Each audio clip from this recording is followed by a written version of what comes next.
This became the Communist Manifesto. On the surface, it all appears to be a call for the underclasses to rise up and overthrow their oppressors. However, the manifesto was financed by one of England's most prominent and wealthy business magnates, Frederick Engels. The name of Karl Marx did not appear on the document until 20 years later. So there's no conspiracies in the world now? Here we have a very obvious one. Karl Marx's name does not appear on the Communist Manifesto. It is funded by a man, a magnate, who had children down the mines in Manchester and in Scotland and in the cotton factories, working till their fingers went numb, dying in the coal mines, the so-called leaders of communism. But then we find out that communism, just like the Democratic Party of America, is in fact connected to the Illuminati, the secret societies. The Democratic Party of America comes from an organization called the Democratic Society. But the Democratic Society was the creation of the Jacobin Society. And the Jacobin is just a European word for the Illuminati. The Democratic Party is the Illuminati. Its head presidential campaign is linked by blood to almost every monarch in Europe that you can think of. So in England we have the Conservative, Labour and Liberal Democrats with their famous Illuminati symbols of the red rose, the Tudor rose, the dove for the Knights of Columbus, and the Olympian torch, which is called a paladin. And in America you have the Democrats, the Republicans, and the so-called independent. As Bogarde said, it's just the lesser of two evils. So we've seen that the Hegelian or Marxian dialectic is one of the methodologies that is applied to the social problem. It's applied by the secret societies and their leaders to the social problem in exactly the same way as a mathematician will apply a solution to a mathematical conundrum or a problem in algebra or arithmetic. Very, very mechanically, and it works. They use it time after time because it works. But the secret societies also have another methodology that they use, and it's summed up by the Latin term ordo ab chao. This is the term that you see in Zurich over the door of the world headquarters of Freemasonry in Switzerland. You see this term, ordo ab chao, order out of chaos. But to explain it, Albert Pike, the leader of the Illuminati, the leader of the Scottish Rite Freemasonry, in his letter to Giuseppe Mazzini on August 15th, 1871, he explains it this way: "We shall unleash the nihilists and the atheists, and we shall provoke a formidable social cataclysm which in all its horror will show clearly to the nations the effect of absolute atheism, origin of savagery, and of the most bloody turmoil. Then, everywhere, the citizens obliged to defend themselves against the world minority of revolutionaries will exterminate those destroyers of civilization, and the multitude, disillusioned with Christianity, anxious for an ideal, will receive the true light through the universal manifestation of the pure doctrine of Lucifer." So here's the Luciferians, the old bloodline connected to the Nephilim, still at the same game, still with the same rhetoric. But practically speaking, how you do it, how do you control the masses of the world? You don't just come out of Harvard or Yale and immediately take the reins of government in your hand and go, this is how you do it. There's procedures, there's methodologies, tried and true for every system of government, where there's democracy, tyranny, oligarchy, timarchy, whatever system of government there is, they come with rules, with a manual, and you can't really break those traditions. There's certain ways to control the masses of mankind. But the secret societies, they sum it up just like Albert Pike did. You create the chaos and the people will fall for the control. They'll all line up behind Big Daddy and say, save us from all this chaos. The revolutionaries, the gangs, it's all funded and created by the same hidden hand. Now the United Nations, in their world constitution, they say the age of nations must end. The governments of the nations have decided to order their separate sovereignties into one government, to which they will surrender their arms. That's right, that's what the solution is. Create enough chaos and then we have police state. Create enough chaos and we have military law. Create enough chaos and people demand something be done. And we're ever moving forward in this dialectic to the ultimate goal of a world order, a world state, a new world order coming out of the old world chaos of the past. One neck for one leash. Or as George Orwell said, one boot stamping in the face of humanity forever. In Harper's Magazine of 1958, The Council on Foreign Relations was founded for the purpose of promoting disarmament and submergence of U.S. sovereignty and national independence into an all-powerful one-world government. And John Foster Dulles says that the United Nations represents not a final stage in the development of world order, but a primitive stage. Therefore, its primary task is to create the conditions which will make possible a more highly developed organization. Arthur Schlesinger Jr., we are not going to achieve a new world order without paying for it in blood, as well as in words and money. And Lord Cecil says that national governments must go in the interest of world government, world police, and world currency.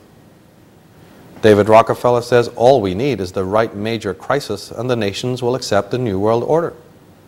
And James Warburg, one of the prime movers, in February 17th, 1950, he said, we shall have world government, whether or not you like it, by conquest or consent. One of the henchmen and one of the advisors to government, Zbigniew Brzezinski, in his book Between Two Ages, says, the technotronic era involves the gradual appearance of a more controlled society. Such a society would be dominated by an elite, unrestrained by traditional values.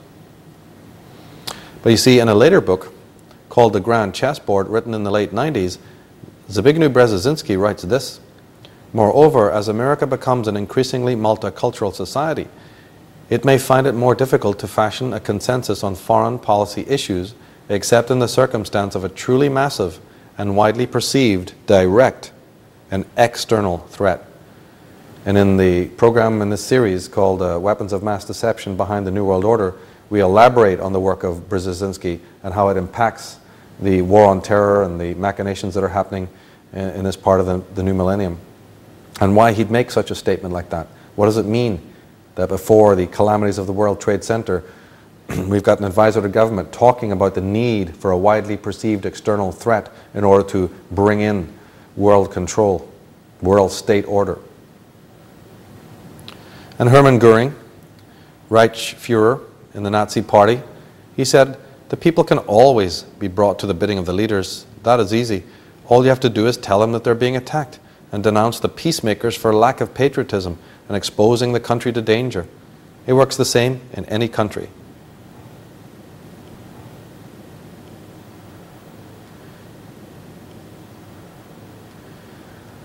Now, one thing that is very important to take on board is that the secret societies work in hierarchical order.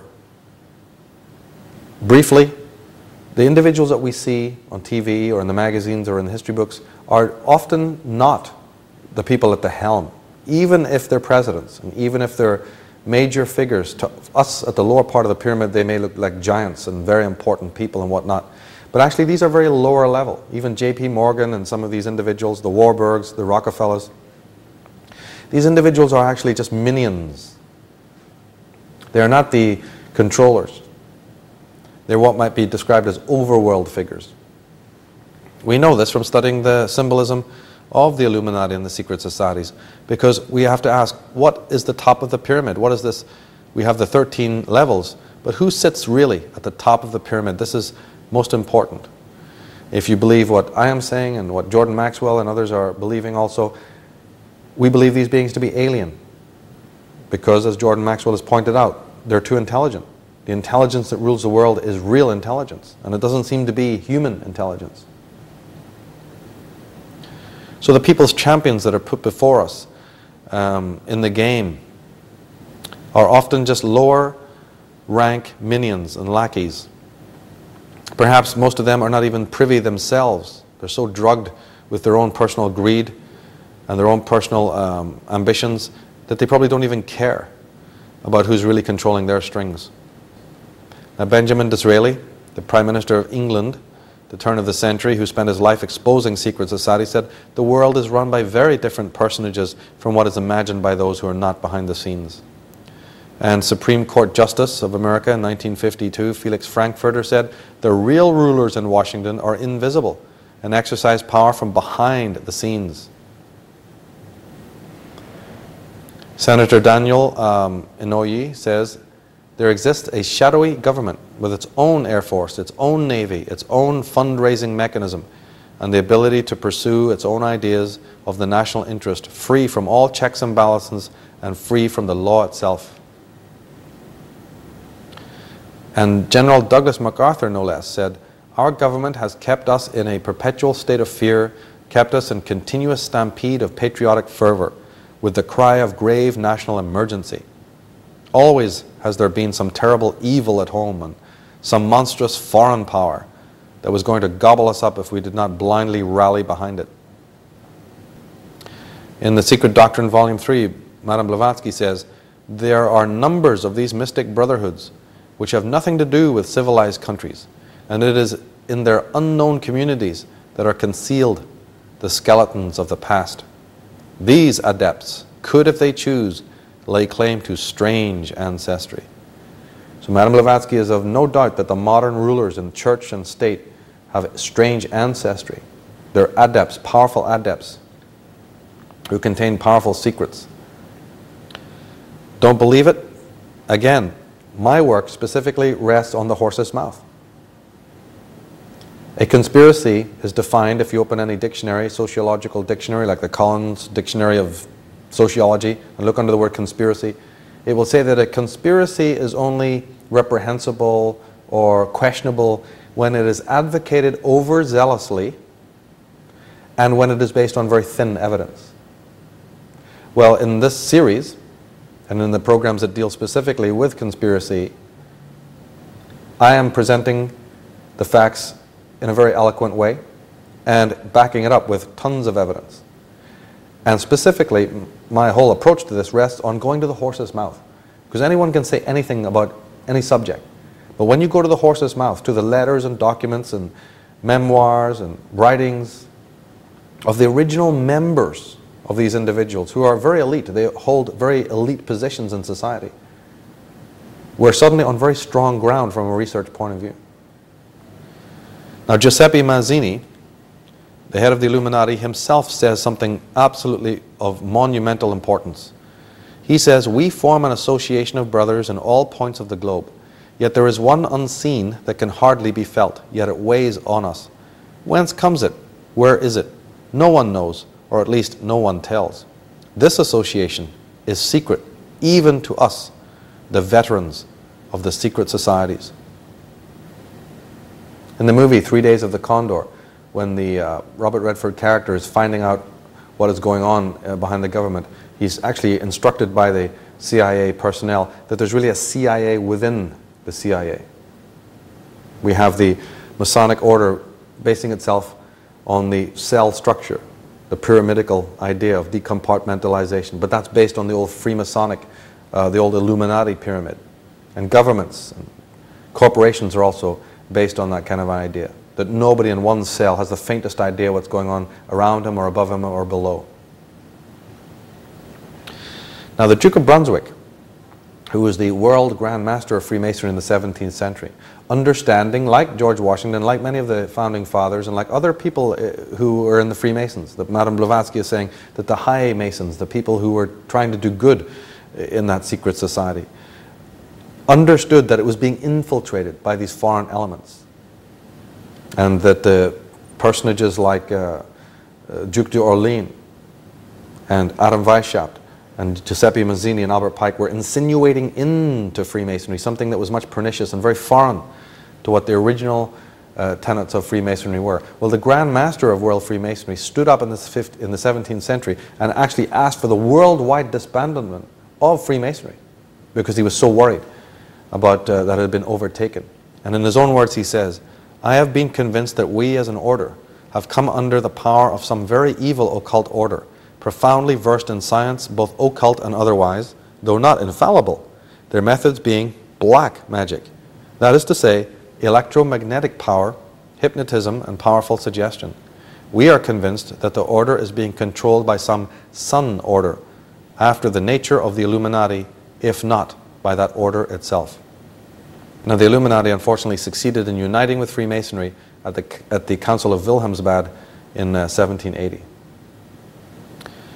John Robinson, who was a teacher or professor, was actually approached by the Illuminati and asked to join.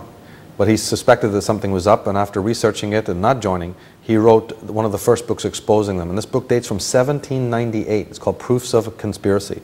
And in it he says that the Illuminati consider themselves strong because of their concealment. The great strength of our order, say the leaders of the Illuminati, lies in its concealment. Let it never appear in any place in its own name, but always covered by another name and another occupation. None is fitter than the 3 lower degrees of Freemasonry. The public is accustomed to it, expects little from it, and therefore takes little notice of it. General J.F.C. Fuller, the war historian, writes, "The government of the Western nations, whether monarchical or republican, has passed into the invisible hands of a plutocracy, international in power and grasp. It was, I venture to suggest, this semi-occult power which pushed the mass of the American people into the cauldron of World War I." And George Washington himself. In the Writings of George Washington, volume 36, we read him say in a letter, "I have heard much of the nefarious and dangerous plan of the Illuminati. It was not my intention to doubt that the doctrines of the Illuminati and the principles of Jacobinism had not spread in the United States. On the contrary, no one is more truly satisfied of this fact than I am." Now, the Bavarian Illuminati was divided into degrees, different 8 or 9 levels. And Adam Weishaupt says, "These good folk swell our numbers and fill our money box. Set yourselves to work. These gentlemen must be made to nibble at the bait. But this sort of people must always be made to believe that the grade they have reached is the last." So it's the perfect way of controlling people. You initiate them and nobody knows what's above them until you get there. And then by then it's too late. And always at the stage that you're at, you think you've attained the total knowledge. It's a very attractive concept, very empowering and very hard to break. Alois Hoffmann, editor of the Journal de Vienna, says, "I shall never cease to repeat that the French Revolution has come from Masonry and that it was made by writers and the Illuminati." And Joseph Willard, the president of Harvard University, waited till his retirement to speak his mind. He said, "There is sufficient evidence that a number of societies of the Illuminati have been established in this land. They are doubtless striving to secretly undermine all our ancient institutions, civil and sacred. We live in an alarming period. The enemies of all order are seeking our ruin. Should infidelity generally prevail, our independence would fall, of course. Our republican government would be annihilated." Now, there are many books on this subject, especially the works of John Coleman, who's another insider, who's got an incredible tale to tell. We have Fritz Springmeier's The Bloodline of the Illuminati, that again goes into the modern families who are related to them. And we have Carroll Quigley, a very powerful resource, the guru of Bill Clinton. In his book, Tragedy and Hope, he says there does exist, and has existed for a generation, an international Anglophile network which operates to some extent in the way the radical right believes the communists act. In fact, this network, we may identify as the round table groups, has no aversion to cooperating with the communists or any other groups, and frequently does so. I know of the operations of this network because I have studied it for 20 years and was permitted for 2 years in the early 1960s to examine its papers and secret records. I have no aversion to it or to most of its aims, and have for much of my life been close to it and to many of its instruments. Now, this book, Tragedy and Hope, is in any library. It can be ordered on the internet, and people can read what Carroll Quigley is talking about for themselves. Another great scholar, member of the Library of Congress and a major historian, James Billington, in his book Fire in the Minds of Men, The Origins of the Revolutionary Faith, he says, "The plain fact is that by the mid-1810s, there were not just 1 or 2, but scores of secret or secret revolutionary organizations throughout Europe, extending even into Latin America and the Middle East. It was they who, in the process of modernization, pioneered a phenomena by now familiar: impatient youth forming their own organizations to combat monarchical religious authority. The story of the secret societies can never be fully reconstructed, but it has been badly neglected, even avoided, one suspects, because the evidence that is available repeatedly leads one into territory equally uncongenial to modern historians in the West and the East." President Woodrow Wilson, in his book The New Freedom, says some of the biggest men in the United States in the field of commerce and manufacture are afraid of somebody, are afraid of something. They know there is a power somewhere so organized, so subtle, so watchful, so interlocked, so complete, so pervasive, that they'd better not speak above their breath when they speak in condemnation of it. And Benjamin Disraeli, again, in his writings, says that the government of this country has not only to deal with governments, kings and ministers, but also with secret societies, elements which must be taken into account, which at the last moment can bring our plans to nothing, which have agents everywhere who incite assassinations and can, if necessary, lead a massacre. On April 27th, 1961, John F. Kennedy said, "The very word secrecy is repugnant in a free and open society, and we are, as a people, inherently and historically opposed to secret societies, to secret oaths, and to secret proceedings."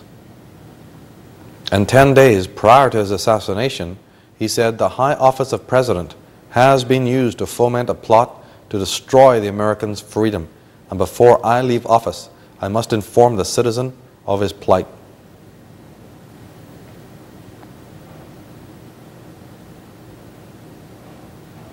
So where does this all lead? Where does the knowledge that we have that there's occult secret societies operating in the world, how does that impact the prophecies of the Maya and the whole future of mankind leading up to the professed 0 hour and end date of 2012? In Atlantis, Alien Visitation and Genetic Manipulation, my book, at the end I have 4 outcomes. We understand that the alien masters, their progeny, their offspring, have been pretty successful in rebuilding all of their technology. I mean, we are, after all, living not only in the industrial age, but the silicon age. We understand that there's a Stargate, and perhaps even the movies are giving us updates on how successful they are about breaking through. And what would happen if they do break through? Well, I find that there's a great interest in secret society enclaves of the number 4. A lot of the symbols and emblems that they have, no, not less, the pyramid itself is made up of 4 faces all coming to a point, 4 different agendas, all operating separately and financed separately, but all serving the top. And taking that motif, in my book I have 4 outcomes. Now, of course, outcomes, there could be many, there could be innumerable, but again, the number 4 is very important. So in my mind, in my thinking, I thought it best to think of the 4 possible scenarios that seem to be the possible scenarios that are going to unfold themselves in the next period, in the next 10 years or so. And these are the burn and rise no more, which is number 1. Number 2 is, I term, bridges to Babylon outcome. Number 3 is start the fuse tector. And number 4 is the empire strikes back. More specifically, number 1 is that the progeny of Atlantis succeed in regaining all their technological hardware, especially that for breaking through the Stargate, and they prepare for departure. But in so doing, they come out into the open more than ever, startling the human race who cannot comprehend what is happening. When they're out of range, they destroy our planet and all that lives on it. Does that sound far-fetched? Well, think about it. These are cosmic criminals.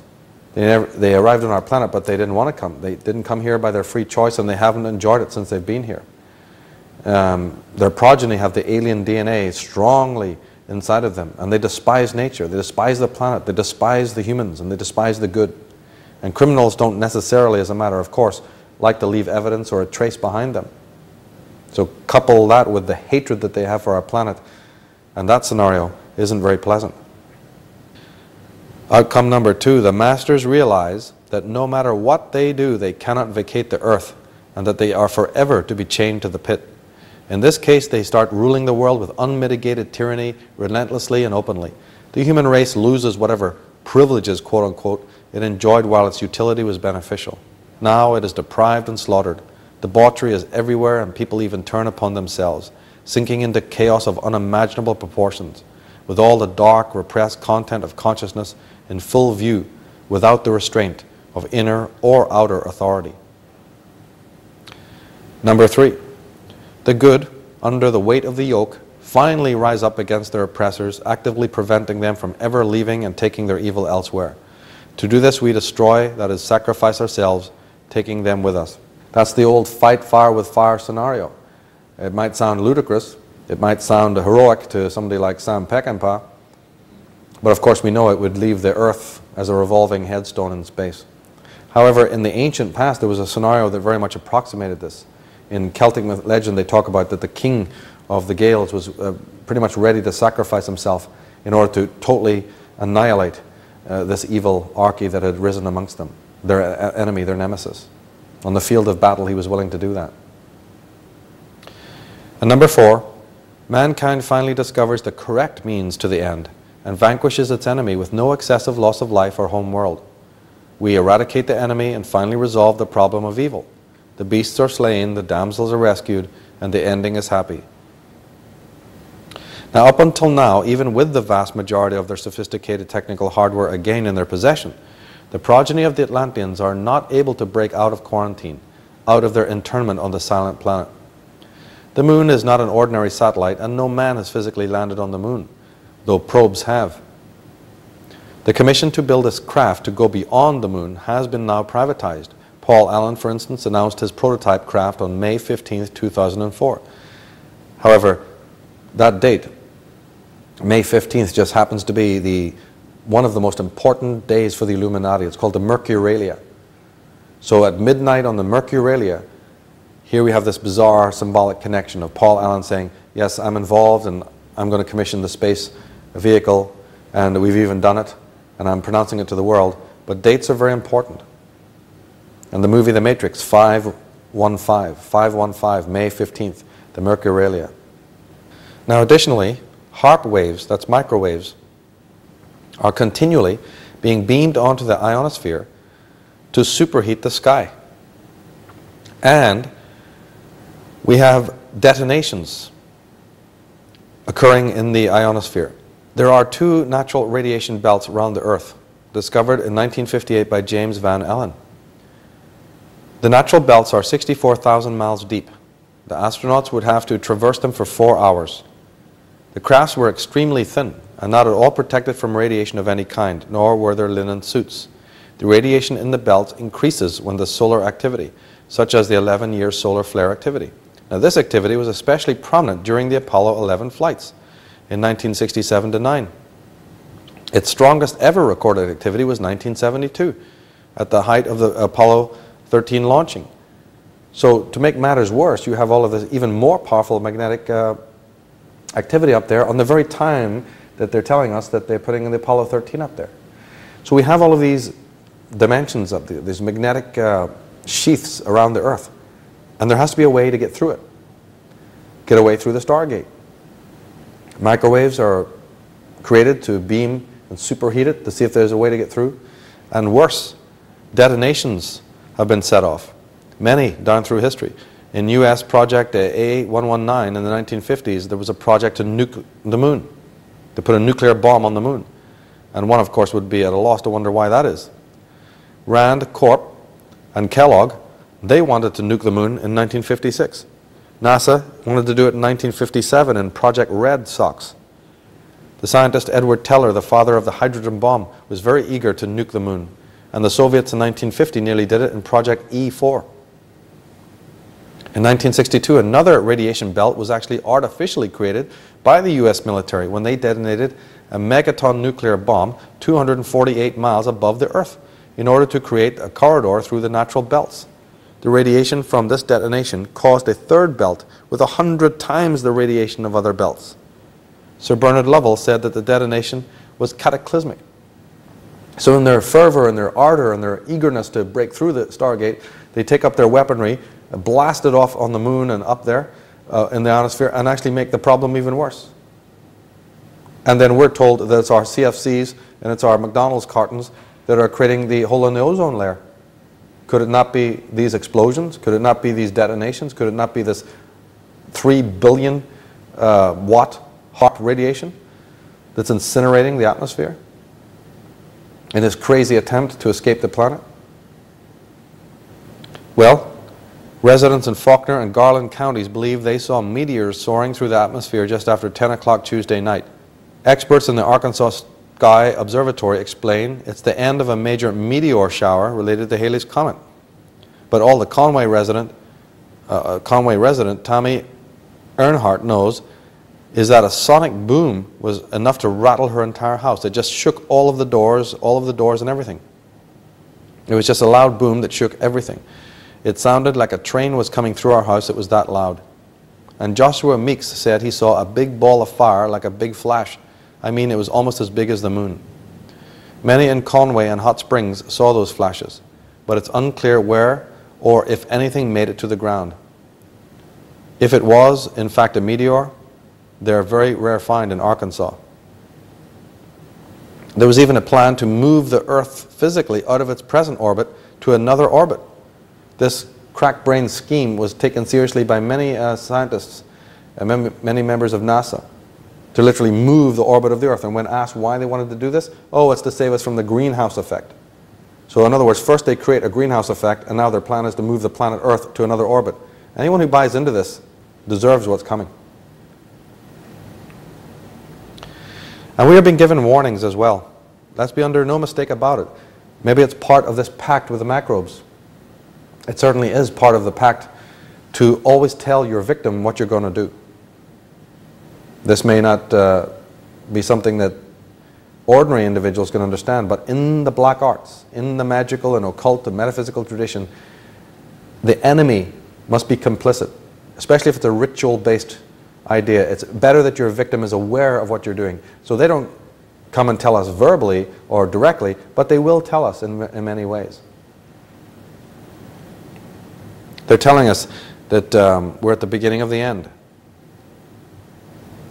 It's the nature of the pact to be warned that the time for breaking out, the time of Atlantis, the old agenda, the space shuttle is called Atlantis, and the millions and billions of dollars that are poured into the program are part of the warning. In chapter 9:11 of the Quran, it says, "For it is written that a son of Arabia would awaken a fearsome eagle. The wrath of the eagle would be felt throughout the lands of Allah." So we are being told, not only in the sacred scriptures, but also in more innocuous and ubiquitous ways. Here is a Time magazine cover of George Bush with two faces. And of course, the two faces is the god Janus. And here we have man of the year. And the year opens with the god in mythology of Janus. Janus was the two-faced god of the past and the future. The past and the future are becoming one right now. We're coming full circle. I know that as a tarot scholar, as an astrologer, we're fascinated by the idea of the circle. History is unfolding upon itself. The serpent is eating its tail. Myths that were thought to be myths are actually about to happen. Here's Time cover, War on the Gulf, and if you notice the date, it's January 17th. So we're in Capricorn, in the Aquarius, Janus, and we have humorous posters, but again, as humorous as they may be, we notice that they have Star Wars symbolism on the right-hand side of that poster. You'll see the rocket taking off to go to space. Slightly incongruous, until you know what's going on. Now, the actual declaration of war against Iraq was March 18th, which happens to be a very famous festival. It's the Feast of Purim. This is the day when Babylon fell to the Persian king Cyrus, and Balthazar, the king of Babylon, was murdered. It's also the same day that Nicholas Romanov II and his entire family were slaughtered in Russia by Lenin's Bolshevik assassins. So the Feast of Purim and the symbolism that goes with that day is very important. The day of universal slaughter and mayhem in Pisces. But the military expenditure alone is a singular point of warning. In the book Against Civilization, we read that the combined military expenditures of all the world's governments in 1987 were so large that all of the social programs of the United Nations could be financed for 300 years. 900+ billion is spent on military budgets a year worldwide, with 50% of that spent by the US. The Pentagon spent $9,000 per second before the 9/11 attack. Now, the percentage of US military spending that would ensure the essentials of life to everyone in the world, according to the United Nations, is a mere 10% of that, about 40 billion.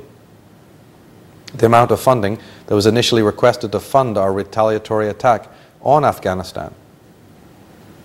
So here we have it, that the New Millennium opens, and we've got saber rattling, and we've got these secret societies and governments focusing on a particular agenda, focusing on a particular area of the world. But what area? Babylon, Persia, the Middle East, the area from which their own civilizations and empires arose.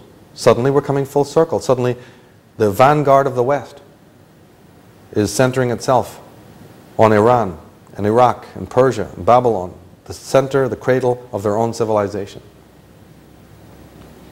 But we also have the strange anecdotes that came out of the first wave of attacks, of the theft of artifacts from the museums. We read that at least 80% of the 170,000 separate items stored at the National Museum of Antiquities in Baghdad were stolen during the looting rampage that followed the US military occupation. The museum is the only one in the world to show how all the steps in the history of mankind took place. Isn't that interesting? The museum held the tablets with Hammurabi's code, perhaps the world's first system of laws. An entire library of clay tablets had not yet been deciphered or researched because of the US-backed sanctions that restricted travel to Iraq. Well, they're not likely to be deciphered now because they're all gone. So who would want to target that? Who would want to take away these clay tablets, this incredible history, like no other place in the world, showing step by step by step? Some accounts talk about that, yes, on some of these tablets, hybrid beings are shown. Reptilian beings are shown. That would, of course, contradict what modern science is meant to know. Now, among the most priceless treasures missing is the vase of Uruk and the harp of Ur, dating back between 3000 and 2500 BC, and to the rule of the Sumerian kings. The exquisite bronze statue of Basitki from the Akkadian kingdom is also gone, somehow hauled out of the museum despite its huge weight. The 5,000-year-old vase of Uruk is the earliest known depiction of a religious ritual. So if we take it that the Atlanteans regrouped at the Asia Minor and that these are basically their lands, perhaps we can now understand, even without going into great detail, why it is that their next generation of progeny would want to go back there and sequester and own those artifacts again. Now, Moyad Demirji of the Iraqi National Museum said that the raid on the building was planned in advance by people who knew exactly what they were looking for among artifacts mainly unearthed during excavations between the First and Second World Wars. That's right, they'd walk past solid gold masks and other priceless jewelry and head straight for these things that were not worth anything from currency point of view, only worth things from a historical, antiquarian point of view. Now, it has been of paramount importance for the Atlantean progeny to vacate this planet. To this end, they have forced technological advancement. However, their elaborate efforts have proved unsuccessful. Therefore, in desperation, they're falling back on what might be described as their final solution. It was ordained in the days of old that, as a last resort, if all else failed, the latter-day Atlanteans would unearth their masters from the secret places of internment and place them once again in charge of operations. These beings are not dead in the usual sense, and their places of repose are a well-preserved secret. So just as I made the little error of not explaining about the Stargate when I originally mentioned the pursuit, so I purposely left out earlier this question of whether or not the original Atlantean alien beings, I mean these are beings with the full alien blood, had survived, or what the duration of their lifespan would be. I implied that they may have perished, and of course we have only their descendants. But now it's important to reveal, because this brings us up to the most modern of times and the end game, the final solution, that in fact some of these beings are not dead in the way that we would normally understand it, and have been in fact interred in the earth. We saw in Atlantis Alien Visitation and Genetic Manipulation, that program, and also I mentioned in the book that the great dragon paths and the great ley lines are places where we find buried the ancients of old, both the Lemurians and the Atlanteans when they would fall. We locate them in these key geomantic places. Now in Ecclesiastes 1 we read, "Is no thing new under the sun? Is there a thing of which one might say, see this, it is new? It has already been for all the ages which were before." So that's right. The myths are yet to happen. And it turns out that at these sacred locations throughout the world, some of the original beings that were purely alien in their DNA and their makeup, the giants of old, are interred. And this is one of the Masonic secrets. The Masons, the keepers of the royal secret, have kept this as one of their most coveted secrets. The Earth, as I said, is networked with what is called the Earth grid, a massive energetic dodecahedron encircling the Earth. And the crossing points and the vertices of this grid are often known as synchronic lines or axiational lines or ley lines or even dragon paths. And the places where they cross are places of extreme power and very important to the ancients and to the moderns, as we saw when it came to the design of the cities like Washington, D.C. The study of this subject is normally called archaeoastronomy, but it's also known as geomancy. And as I mentioned, these monuments of great geomantic and geometric power were constructed to encapsulate the wisdom of a departed serpent. So when one of the Lemurians or one of the Atlanteans would fall, their lifespan would finally end. They did not just bury them like we bury our dead. How could you encapsulate the remarkable life of such a being? Evil as they were, and of course the Lemurians were not evil, but then how would you encapsulate such a miraculous and incredible life? They chose to do it in stone. They chose to do it through the mausoleums. So when we look at these ancient sites and these megalithic sites, they're not necessarily graves. Some of them are. But most of them are actually commemorations, cenotaphs, mausoleums in stone. And the harmonic proportions and the places that they're put are part of that commemoration. They're like a symphony, a eulogy in stone. We also find that government buildings and churches and banks and other key monuments are often placed on these axiational lines and dragon paths. We also find that the houses of major royal family figures and potentates and politicians are also placed either on or near such lines so that they can enhance the energy and work with that energy. This is a very important subject that is still to fully come to light. We understand, for instance, that the word Capitol derives from Caput Draconis, the head and tail of the dragon.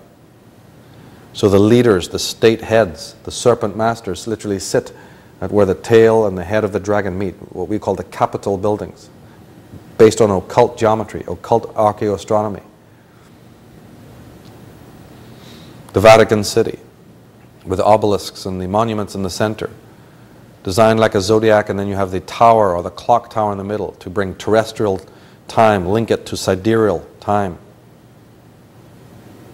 The controllers, the masters. We have cities designed like zodiacs, not only ritual cities, but important power grid energy vortexes. And several books like the ones we looked at earlier, The Secret Architecture of Our Nation's Capital and Graham Hancock's Talisman, go into this. And the precision and the methodology used to create the shapes and to create the orientations to the horizon of these incredible buildings. The layout of the cities, Paris, London, Washington, D.C., Philadelphia. The names of the streets are very important. David Oveson says about the pentagram specifically, when found in a text, the star determined or indicated to the reader that the group of hieroglyphics associated with it was related to spiritual matters. It was related to the heavens, to invisible energies, which the Greeks called etheric. Wow, that's a heavy piece of information. Now what are we to think when we look at the shape of the US Pentagon or the symbol for Lockheed? What are we to think even when we look on the flag of the United States of America or half the flags of the world and see that star? Are we to take this man's word seriously? That when you put a star on something, even if it's a product you buy in a store, somebody is telling you that this has another octave to it, another dimension, where this is a little apostrophe, a little sign that says this is spiritual, this is dedicated to some etheric power. As we saw earlier, the Egyptian hieroglyphic is literally etched in stone in the great city, Washington, D.C. That the whole city is dedicated to the star Sirius. We find that the top political buildings, the centers of education and religion, are literally orientated to the horizon and to the constellations and to planetary alignments. We have oval offices and obelisks from Egypt. And we have the monuments like the Eiffel Tower and other, every city has these standing stones, these monuments, because again, the earth can be thought of like a body. Acupuncture, acupressure. The acupuncturist will put a needle into your body to either stimulate energy, to release energy, or to suppress energy. Well, the great geomanticists of the world understood that there's a feng shui of the earth as well. What happens if you want to suppress some good energy that's flowing? Put an obelisk there, put a statue, put a hideous piece of modern art. That'll do the trick, all right. And what happens if you're a decent individual and you're aware of spiritual earth energy and you want to conduct powerful vortexes of energy? Same thing, you can put a statue or an obelisk or a round circle or a stone circle there to help to transmute and transmit that energy. There's something going on in our cities. There's something going on in our world. We'll go to certain sacred sites or go on vacation and we'll feel lovely, we'll feel totally inspired and feel a great feeling of peace and remembrance. And then we'll go to other places and feel absolutely horrible for some reason. We can't put our finger on why that is. David Oveson goes on to say, the ancient records indicate that it was a practice in former ages for the mystery centers that directed civilization to hand out newly founded cities to the care of specific spiritual beings. So not only are they earthbound entities that are maybe buried or commemorated by the cities and the great monuments, but now we're having them dedicated to astral beings, to the cosmocrates, to the macrobes.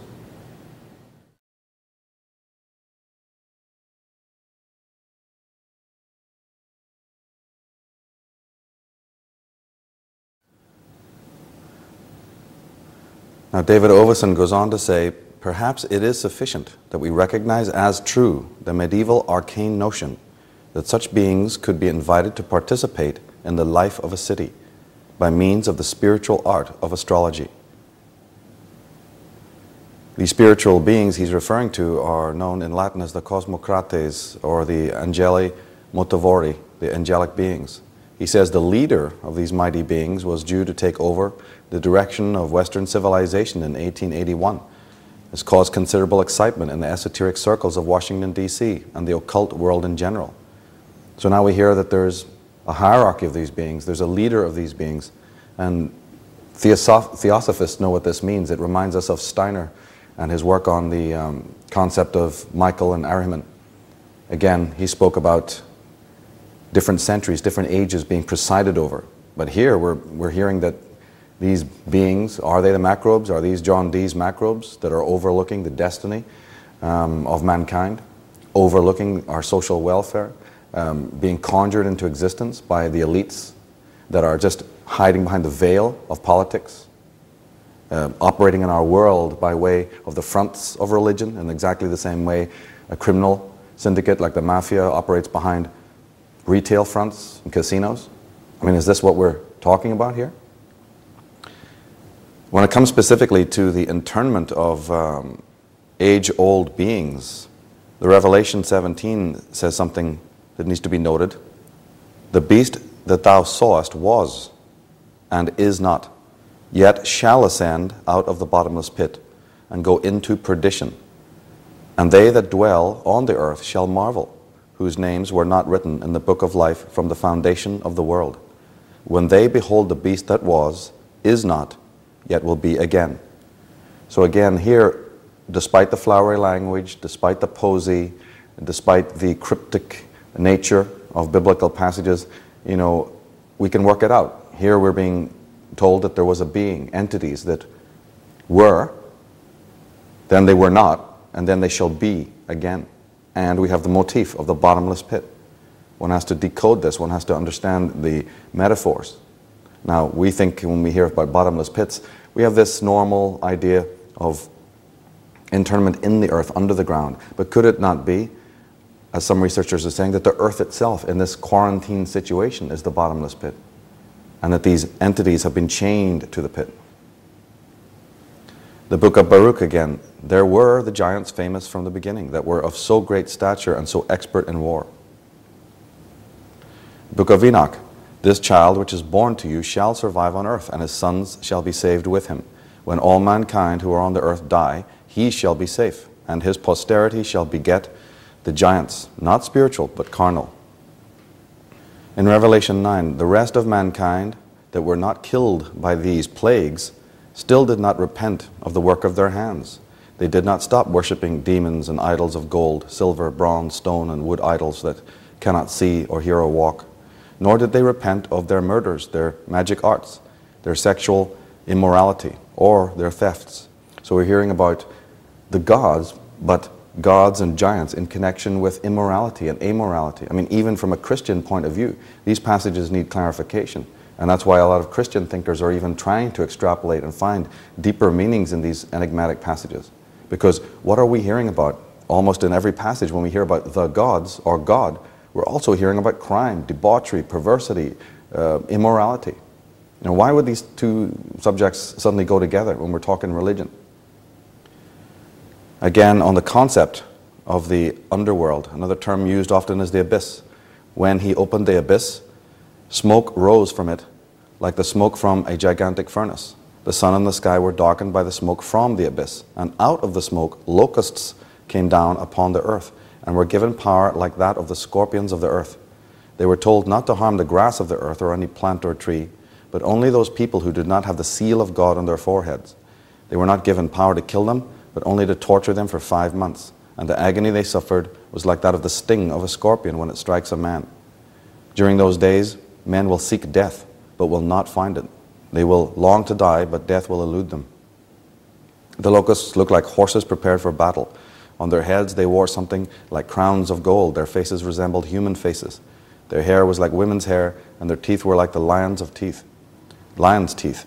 They had breastplates like breastplates of iron, and the sound of their wings was like the thundering of many horses and chariots rushing into battle. They had tails and stings of scorpions, and their tails, they had the power to torment people for 5 months. And they had as a king over them the angel of the abyss, whose name is Abaddon, and in Greek Apollyon. So again, the motif coming out of the scriptures of an army of darkness arising out of the depths, coming forth into the world of man, arising out of the pit, wearing armor, causing chaos, torturing the human race. In Daniel 7, the great beasts which are four kinds which shall arise out of the earth. This he said, the fourth beast shall be born, the fourth kingdom upon earth, which shall be diverse, that's different from all other kingdoms. So here we have the beast rising out of the earth, creating yet another kingdom of control and debauchery. And we have that age-old prohibition that man was never meant to make a picture or take a photograph or take a Polaroid or speak about or draw or ever depict those entities that are in the earth or under the water. This edict again comes before thou shalt not kill. You'd think, why on earth would such a prohibition exist? And there are names for the underworld: Tartarus, Sheol, Hades, hell. And the graves were opened, says Matthew 27, and many bodies of the saints which slept arose, and came out of the graves after his resurrection, and went into the holy city, and appeared unto many. Now this giant lineage is traceable after the flood by the same Hebrew word used for giant, like the sons of Anak. Certain tribes had this intermixing. These were the only ones of the Old Testament which God said to destroy completely. This was the same lineage Goliath came from. The word giant has another meaning, as a tyrant or bully, and can mean much more than physical stature.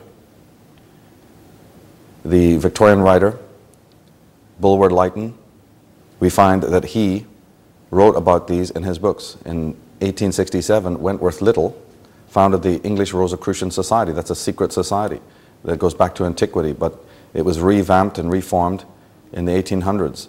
And the founder, Wentworth Little, he was in contact with the German Rosicrucians. Little recruited his followers, up to 144 people, from the ranks of the high-ranking Freemasons. One of his disciples was Edward Bulwer Lytton, who was a learned man celebrated throughout the world for his novel, The Last Days of Pompeii. And of course, The Last Days of Pompeii as a novel has been taken as a universal metaphor for the decline and fall of civilizations. Now, he also wrote The Coming Race, which featured a mystical pre-Nazi group in Germany. This Berlin group called itself the Luminous Lodge, or Vril Society, and had enormous energy potential, the Vril. But the Vril Society lived in caves and would emerge to reign over the surface of the earth. So here we have in fiction, and as in many cases we have, fiction that's individuals in power, individuals with secret society connections, putting out fiction that's telling us a story. Remember the whole idea of the pact, that we have to be told what's going to happen? But if it's told to us in a right brain way, we're very likely to dismiss it and then be complicit in our own slaughter and control. And we would do well as human beings to pay more attention to that which seems innocuous, all the different customs and rites and rituals that have come down to us from antiquity. Why is it, for instance, that we are interred in the earth at our own funeral? What is this idea of being put into the earth at death? Where does that come from? We have mythologies of the dwarves and the Scandinavian king under the mountain. Very, very powerful mythological motifs. We have to look into this whole concept of hell and the legends of Hades, Avernus, Tartarus, the idea of the inferno, the abyss, the purgatory, Anwin in the Welsh mythologies, the bottomless pit. We know that these all originate from the time of the first deluge.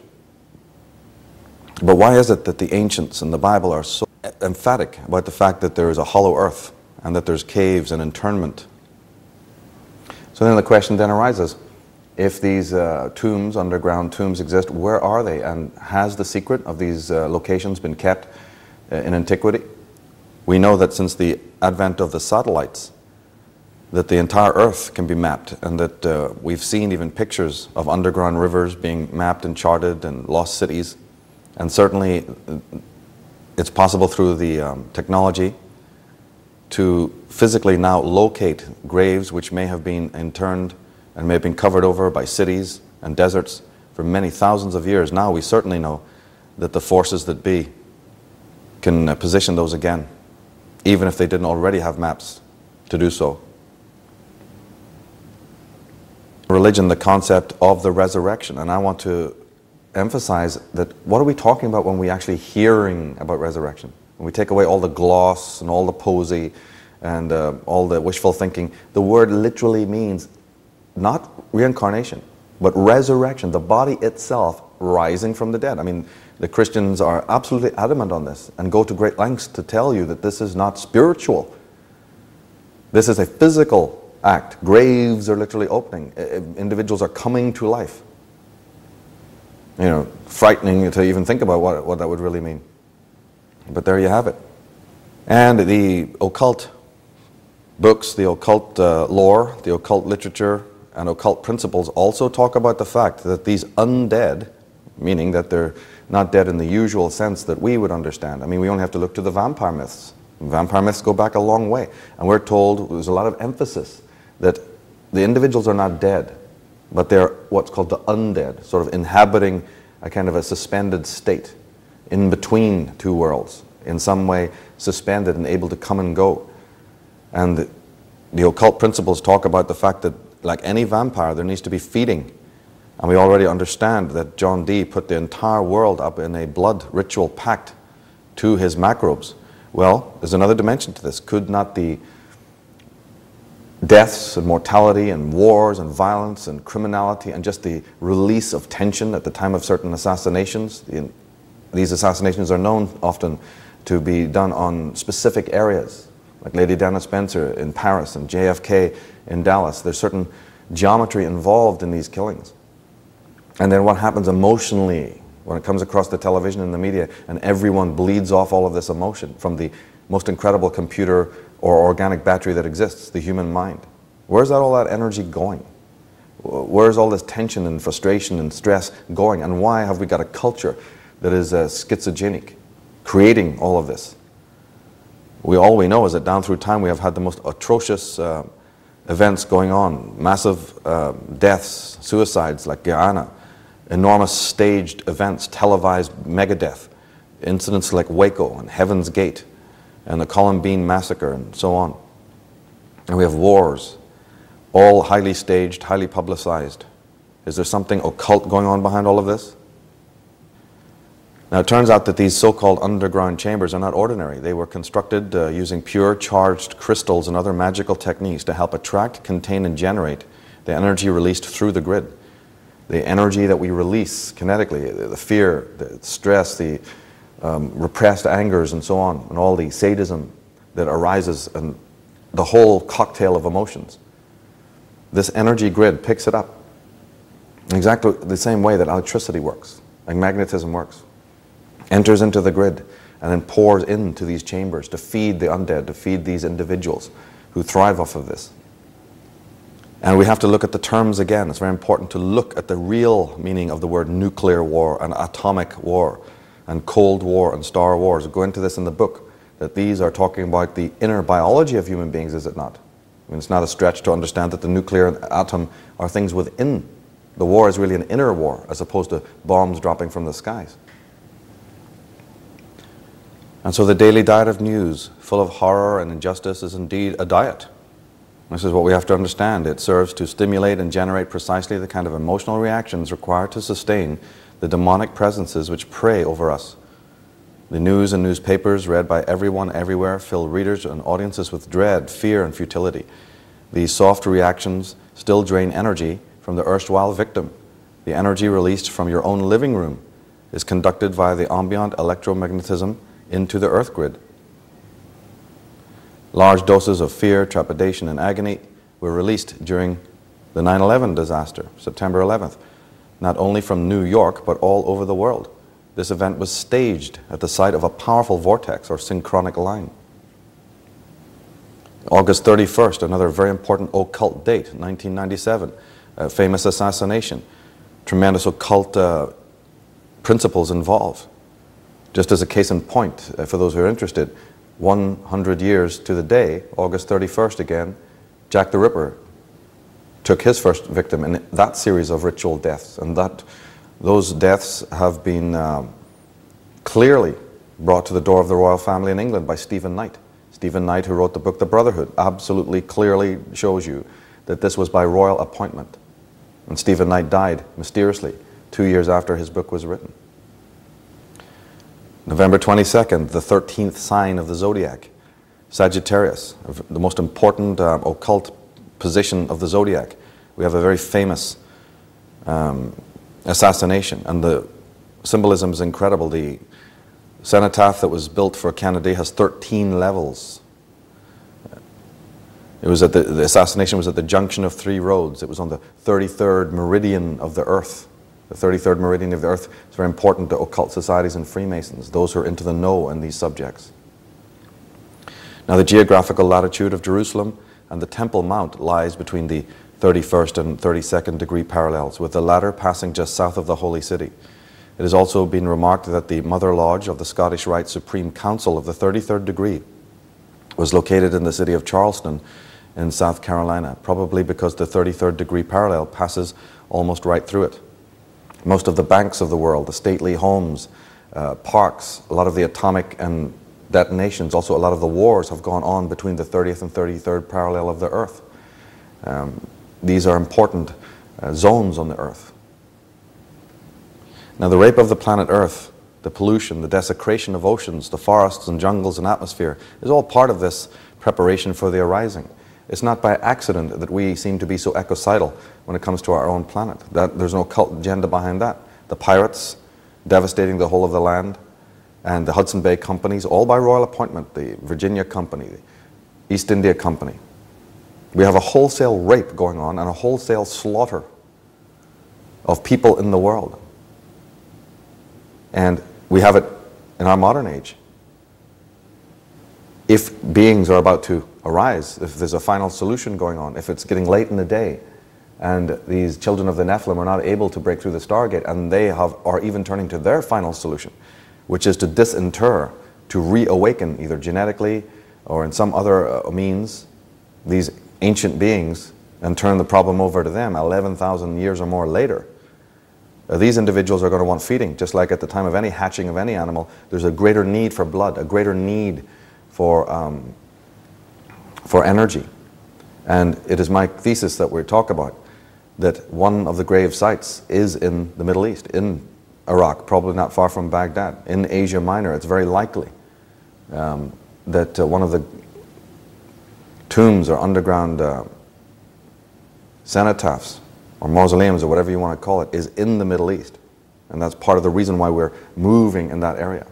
I know that there are places of trouble in the world like Lebanon and also Northern Ireland, for instance.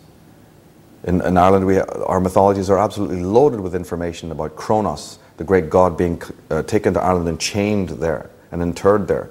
We have grave sites spanning acres and acres of land in different parts of Northern Ireland and Southern Ireland, which are known to be the internment places of giants and of gods and of evil ones and so on. This is something that's very familiar in the mythological canon. And we only have to look to the video games and even to movies to see how common it is to see underworld motifs. Some entire movies are situated underground. But again, it becomes so innocuous to us that it's almost invisible. We actually don't think what is actually going on here.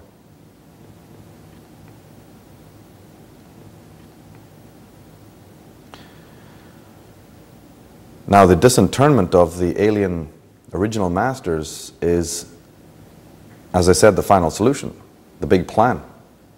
But the individuals who are in charge of this, who can orchestrate wars and global chaos in order to facilitate this, those who can rape temples and museums in order to get the artifacts together to perform these bizarre rituals, they also have a lot of backup plans. They know that what happens if plan A doesn't go right? Well, we have, plan B, C, D, all the way down to Z, all separately funded master plans in order to back up the original, just in case there should be a problem. These are individuals who don't work like us. These are individuals who control the very ship of state and have 10, 20-year plans. And these backup plans are an interesting study in themselves. We only have time to look at a few. One of the ancient structures that could be used in this revivification process is the Great Pyramid at Giza. It was known by those who've made a study of the principles of the pyramid and its construction and its interior, know that it was used for healing and used for reconstitution of the body, and that certain monatomic substances were taken within its precinct, and that it generates certain kinds of energy and frequencies that are very helpful in the restoration process. It's a sort of a channel not only of cosmic energies but of earth-based energies. It's almost like the perfect incubation place. And we hear that there's a 22-foot wall presently in the construction phases around the Giza pyramid. There's a lot of activity, both by the Egyptian government, the Egyptian military, and the rest of the world. And certainly secret societies have always used the symbol of the pyramid and are busy creating railway structures, possibly in order to vehicleize that when these individuals are disinterred. I mean, the whole of Iraq, you could not move in to Iraq and just simply send a bunch of technicians and start to disinter without everybody in the region looking over your shoulder. And unfortunately, when we look at the Muslim population of these countries, I have to say it, those individuals who are caught in their religious orthodox fundamentalist belief systems, they're not going to understand any of this. They're not even, the Iraq people, the Iranians are not aware of their own ancient traditions in the same way that the Celtic people, the Irish people are not aware of their Celtic legends. Why should they be? They've got their religion and that's happy. They wouldn't even know what's happening 14 feet beneath the ground. They don't care necessarily about some of their own ancient and pagan history. But for some reason, the Western powers have seen fit not just to do this thing secretly or get the complicity of these sovereign governments. The idea here is to completely decimate the entire country and to own it, so that this kind of work can go on uninterrupted. So serious it is.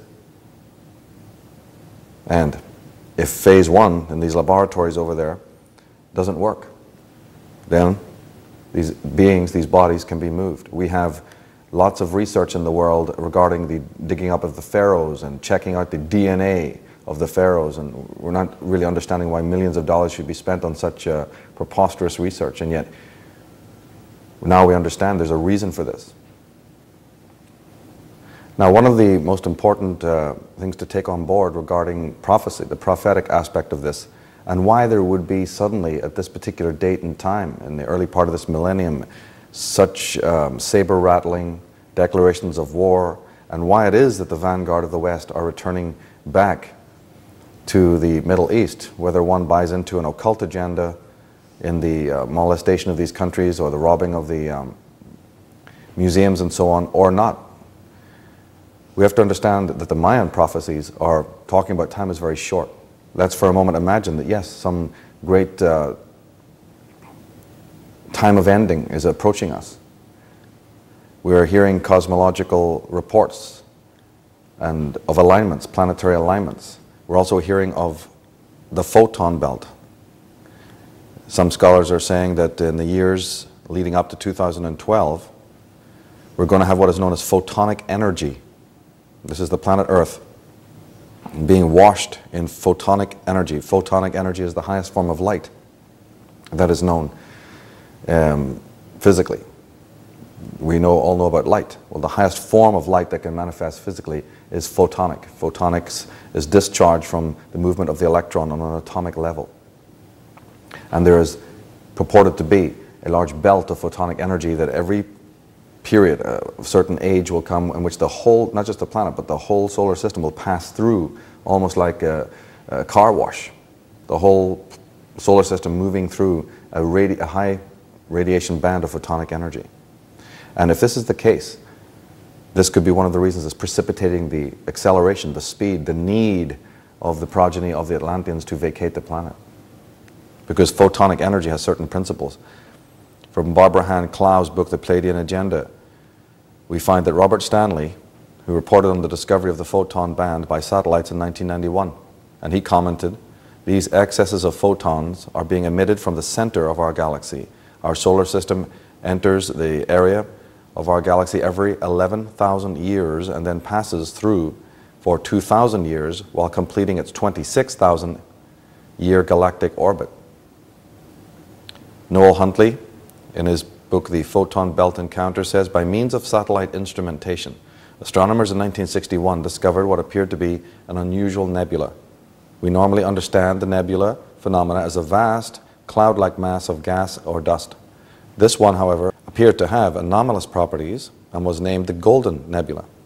The public's attention was not drawn to this unusual revelation until much later, presumably when it was realized that this nebula's location was coincident with the projected orbit of our solar system.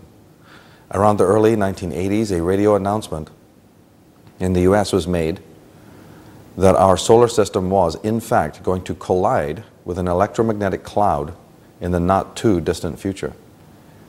Now, the photon effect is caused by the precession of our solar system and its accompanying planets around the central sun called Alcyon, located in the constellation of the Pleiades. This counterclockwise cyclic precession around Alcyon requires about 25,860 years to make one complete orbit. Our present-day sun, moon, and planets must twice pass through the photon belt during this time. That is, once to the north and once to the south. During this cycle, there are 2 periods of darkness and 2 periods of light. The periods of darkness, which constitute the vast majority of the rotation around the central sun, consist of 2 periods of about 10,500 years. Following each period of 10,500 years of darkness, then we emerge into 2,000 years of total light, which actually constitutes the photon belt. Simply put, we have a cycle lasting about 26,000 years. And for most of this cycle, we're, as we are now, in a period of darkness.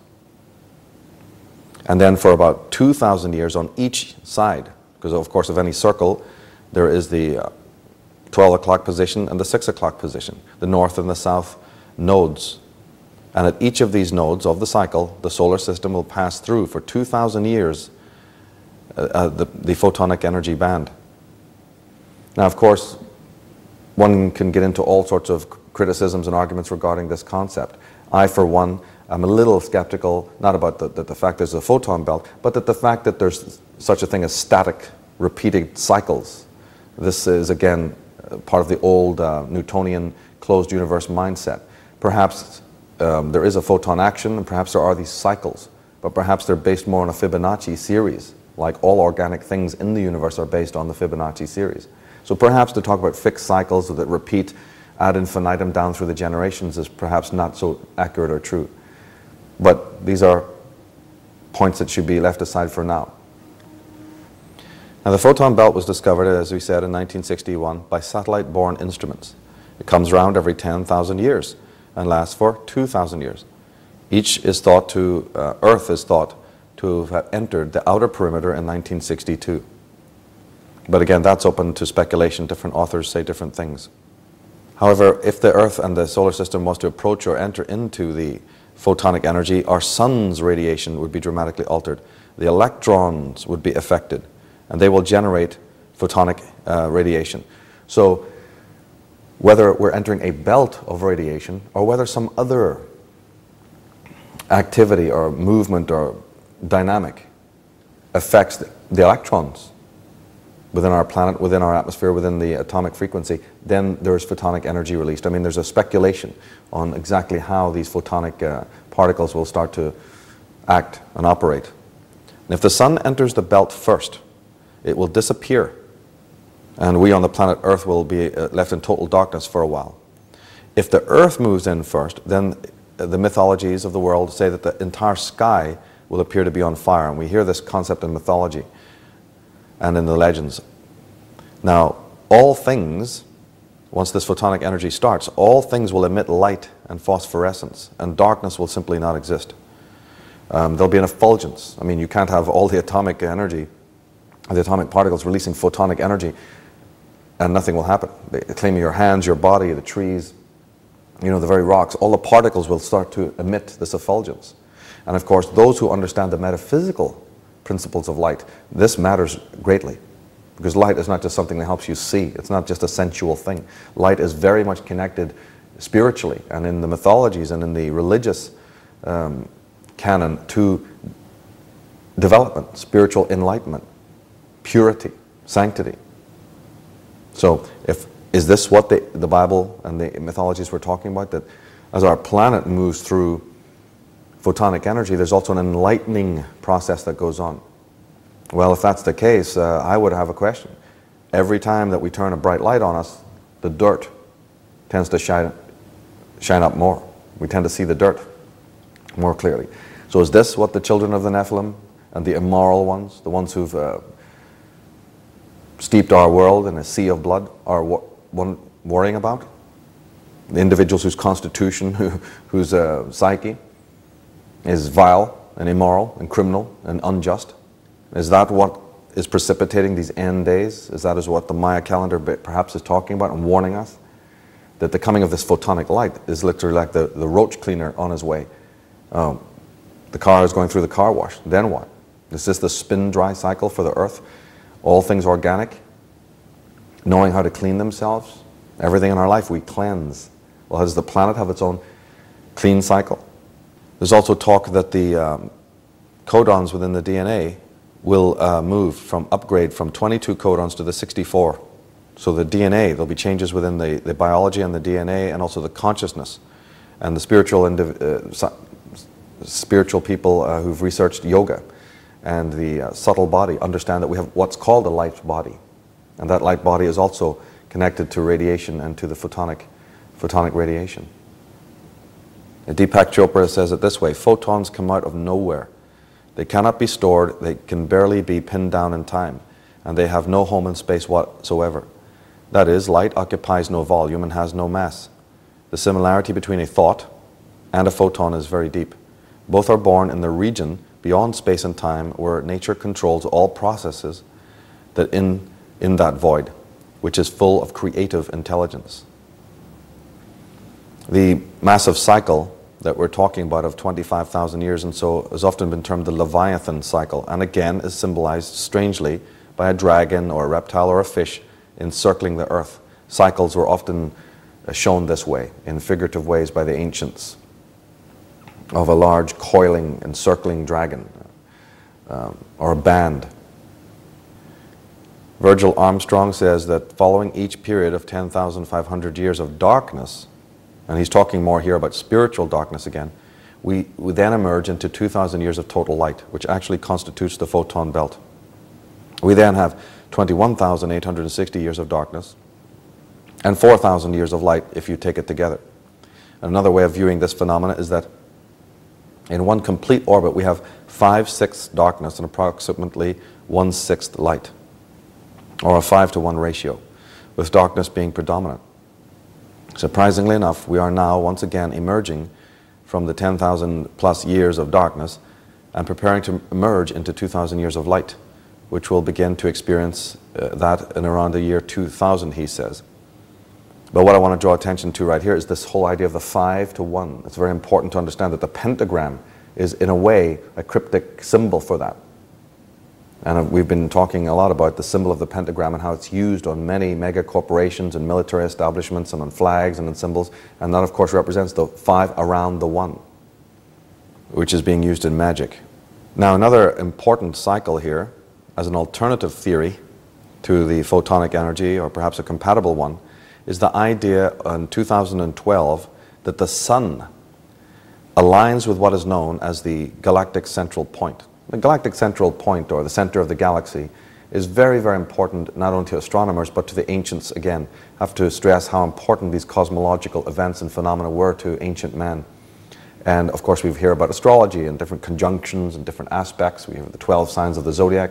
But in the sign of the zodiac known as Sagittarius, close to Capricorn, close to the winter solstice, is galactic center. The pole of the earth literally facing galactic center. It's one of the original reasons why Sagittarius was shown as an archer. Why is he holding that bow and where's that arrow facing? The sign of Sagittarius and the archer and his bow and his arrow was meant to face what we know as galactic center. Those who've studied the occult history of astrology and astrotheology will know what this means. Safe it is to say that galactic center runs through the constellation that we know as Sagittarius. And of course, being the background of the night stars, the planets and the stars are seen to move, especially the planets, are seen to move in front of the backdrop of the night sky. And around December 21st, 2012, the sun itself on the December 21st, which is of course the solstice, is meant to rise, and when it rises, when we first start to see it in the morning, it will be back of galactic center. Now this is what is called an alignment, a planetary alignment. And this is considered of supreme importance, this particular alignment. And many researchers are pointing to this, as opposed to the photon belt, to be a significant factor in the end days. And the Mayans, they knew all about it. According to Carlos Barrios in his Mayan calendar, The World Will Not End, he says, Maya day keepers viewed December 21st, 2012 as a rebirth. It will be the start of a new era resulting from and signified by the solar meridian crossing the galactic equator and the Earth aligning itself with the center of the galaxy. At sunrise on December 21st, 2012, for the first time in 26,000 years, the sun rises to conjunct the intersection of the Milky Way and the plane of the ecliptic. This cosmic cross is considered to be of an embodiment of the sacred tree, the tree of life, a tree remembered in all the world's spiritual traditions. Some observers say this alignment with the heart of the galaxy in 2012 will open a channel for cosmic energy to flow through the Earth, cleansing it and all that dwells upon it, raising all to a higher level of vibration. So here again, the Maya talking about the constellational aspects and the idea of alignments involving the Earth and the Sun and the galactic center and the Milky Way. And we don't have time here to go into the symbolism of the Milky Way, especially from an Egyptian standpoint. It was of supreme importance, running as it does from Gemini all the way through the zodiac into Sagittarius. The river of the Pharaoh that the Ra and Horus and their little boat would sail down the river Styx, which of course was just a symbol for the Milky Way, on their way to galactic center, the portal from our world, our dimension, into the spirit. Very important significance here. Now, John Major Jenkins, in his book Maya, Cosmogenesis, the Maya were aware of our solstice sun's impending alignment with galactic plane and galactic center, an astronomical alignment that occurs only once every 13,000 years. I have honestly documented my encounter with this idea and have gone deep into the academic literature to decode how this end date alignment scenario, what I call the galactic cosmology, was incorporated into basic Maya institutions such as the ball game, the king ascension rites, and the Maya creation myth.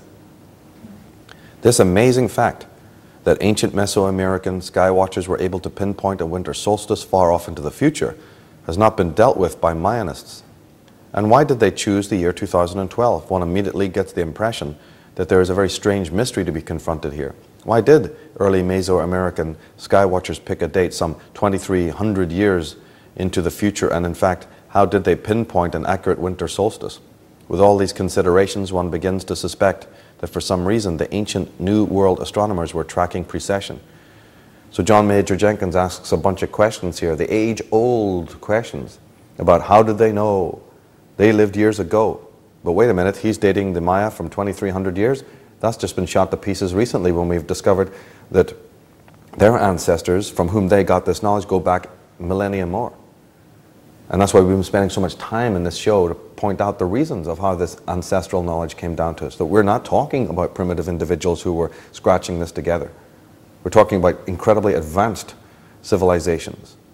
It was the simplest conception, the simplest, easiest thing to see off into the future. And of course, if you buy into the idea that these were visitors from other planets, then these Maya predictions are not so much predictions, but clear prophecies of a text that has been lived out, a narrative.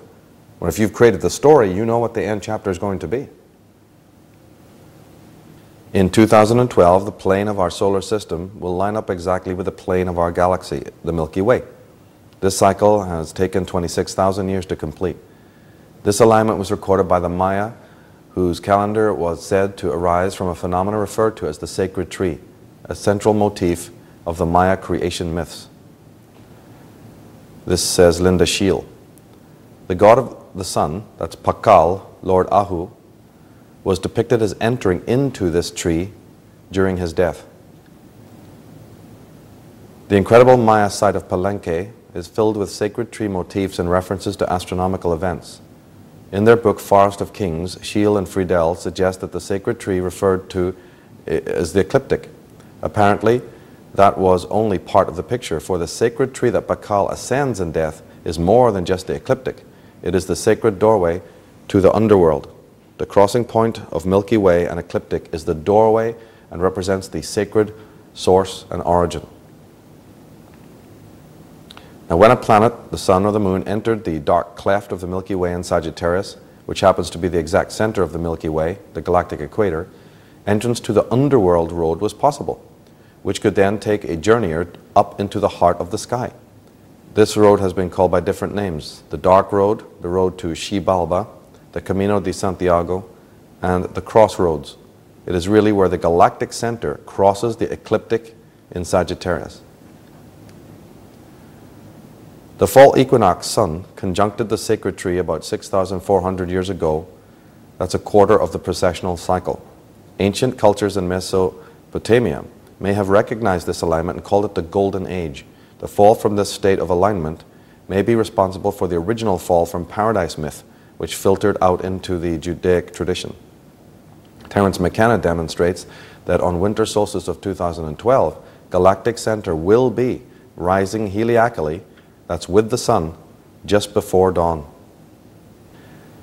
And one of the most interesting points also is that remote viewers, clairvoyants, divination readers, what have you, they're also reporting that they cannot see a future beyond the end date of 2012.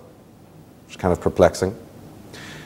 And more specifically, when we turn to the Maya, for every day of any one of their cycles, the Maya are known to have had a little prediction, a little divination reading, same as you'd see in the newspaper. But when we look to the divination readings that come for after 2012, there aren't any. There's only one, I think, for that day. We have Ahu, that's the sun, Ajpu is the light from which we emerge and the light to which we all return. So this is the first line of their prediction for December 21st, 2012. The light from which we emerge and the light to which we all will return. A year of the vision of the eagle and its connection with grandfather sun and the solar mind. The Lord of the age of flowers. Balance in the material and physical worlds. Strong, intelligent, hardworking, yet tender and brave. This year anchors a spiritual certainty and the understanding of cycles of time and the interdependence of all living things. It offers us the ability to use the creative power of the universe. We will pass many tests of the mind and will. Remember to act from trust and let go of the belief in struggle. So one could go into every single one of those lines and thoroughly decode it metaphysically, because there's a lot of information in that little reading concerning light and uplift and living in harmony and whatnot. Now, Stephen Hanawar says, it appears that we are soon heading towards something wonderful and very significant during this critical time for humanity. We have an opportunity to raise the conscious vibration of humanity as a whole to a new high. It is completely up to us. We can be a chosen one by preparing ourselves physically, emotionally, mentally, and spiritually. We Americans in particular have been lulled into a dreamlike state, believing since the 1940s that the opulent lifestyle we've grown accustomed to could be maintained indefinitely with no detrimental effects to the planet or our souls. The day of reckoning is near. It's time to either voluntarily awaken from the dream and change, or be abruptly and swiftly awakened, possibly too late. We have accomplished great things through our technology, but due to its misuse and overuse, we have nearly destroyed life on this planet. The Earth will survive, but we may not, at least in the physical dimension. Our technological means has exceeded our spiritual awareness and understanding, for example, with nuclear bombs, genetic engineering, and time traveling. Now, the 12-strand RNA or DNA system will have replaced our body's current 2-strand system, some are saying. We will have increased our 7-chakra system of body energy vortexes to a 13-chakra system. We will also consciously use 100% of our brain. Instead of the 10 to 20% currently utilized, full consciousness will return to us.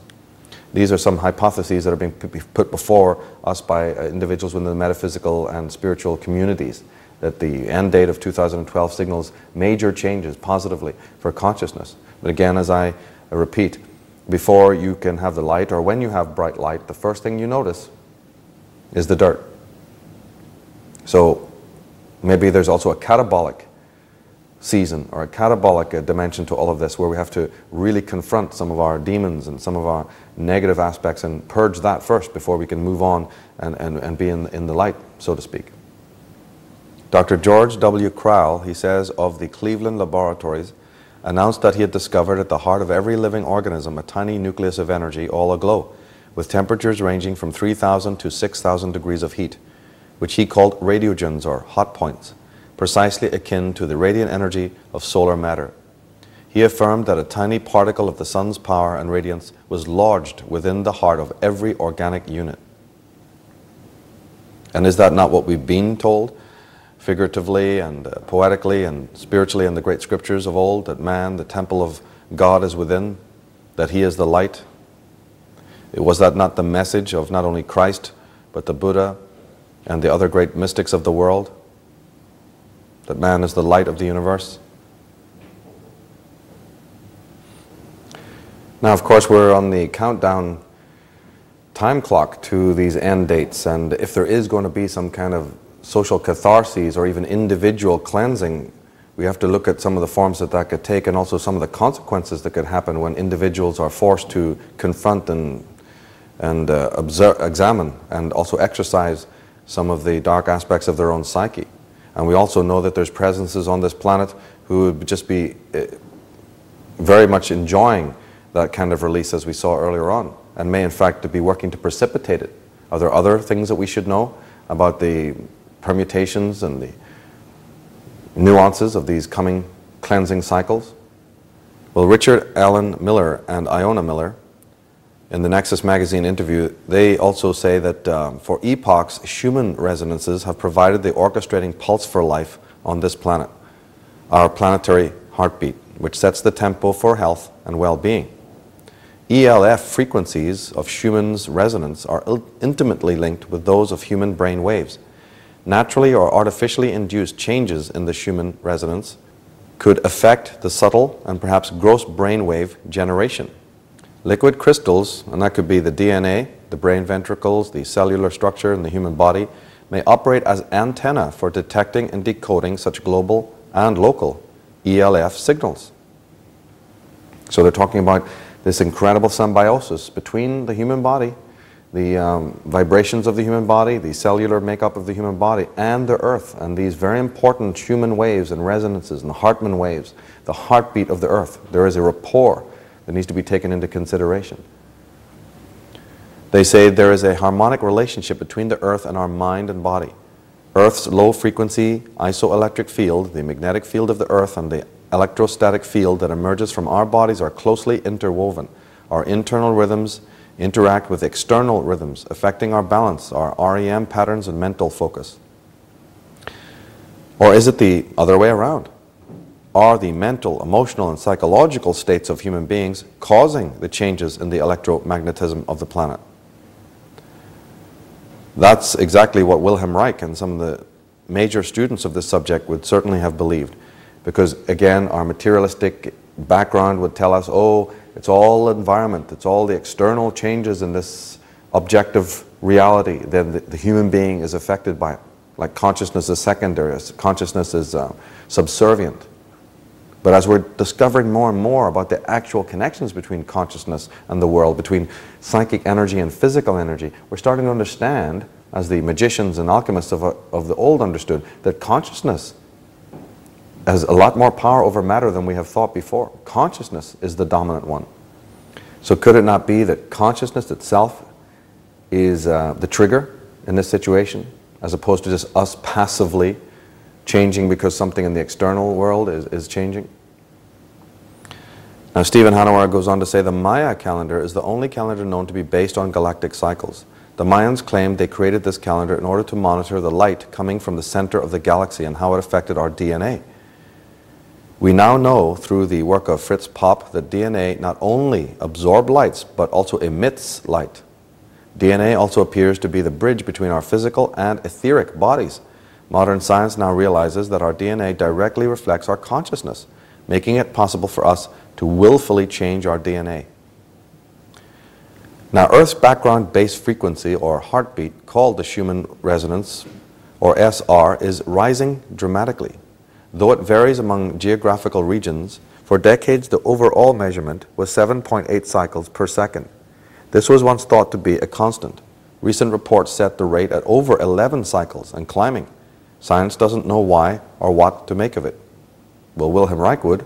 Wilhelm Reich would be asserting that it's these changes in consciousness that are causing it. And that is a very important concept. It constitutes a flip in the normal attitudes and the normal thinking that we have. Now, the collapse of the Earth's magnetic field, which both guards the planet and guides many of its creatures, appears to have started in earnest about 150 years ago, the New York Times is planning to report. Science reporter Bill Broad has filed a report which explores how the field strength has waned 10% to 15% so far, and this deterioration has accelerated of late, increasing debate over whether it portends a reversal of the lines of magnetic force that normally envelop the Earth. Broad explains, during a reversal, the main field weakens, almost vanishes, and then reappears with opposite polarity. Afterward, compass needles that normally point north would point south, and during the thousands of years of transition, much in the heavens and Earth would go askew. Broad claims, a reversal could knock out power grids, hurt astronauts and satellites, widen atmospheric ozone holes, send polar auroras flashing to the equator, and confuse birds, fish, and migratory animals that rely on the steadiness of the magnetic field as a navigation aid.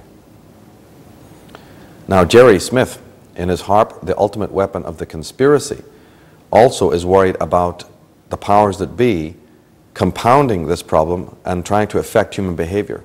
He says, could you control people if you could project holographic images into the sky, pictures of the gods they worship or of the demons they fear most? The Air Force thinks so, and they are actively pursuing holographic projectors as weapons system. What could you do if you could transmit words or thoughts directly into their minds? Could you not bend them to your bidding unawares or drive them insane with voices, quote unquote? So here we have government agendas and government black budget operations involving what they call entrainment, which is using electromagnetic frequencies and radiotronic weaponry to actually change mental functioning.